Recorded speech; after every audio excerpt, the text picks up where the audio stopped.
চোখের সামনে যখন ইসলামের একটা অধ্যায়কে ইসলাম থেকে দূরে সরিয়ে দেওয়ার, বিচ্ছিন্ন করার পায়তারা চালানো হয়, আমার চোখের সামনে যখন একদল মানুষ ইসলামকে খণ্ডিত করবার চেষ্টা করা হয়, আমি যদি সত্যিকার অর্থে ইসলামকে ভালোবাসতাম তাহলে কশ্চিনকালেও এ দেহে প্রাণ থাকা অবস্থায় সেটা আমি বরদাস্ত করতাম না।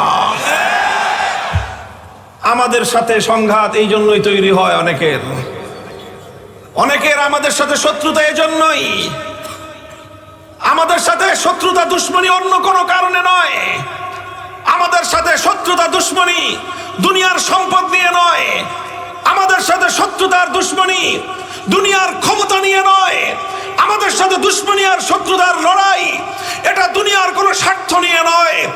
একটা জিনিস নিয়েই যখন আমরা দেখি আল্লাহর দ্বীনের অবিচ্ছেদ্য অংশকে ইসলাম থেকে, দ্বীন থেকে বিচ্ছিন্ন করার কেউ পায়তারা করে, তখন আমরা আমাদের জীবনের চেয়ে প্রিয় আল্লাহর দ্বীন এবং ইসলামকে অক্ষত রাখার জন্য প্রয়োজন আমরা যুদ্ধ করার শপথ নেই।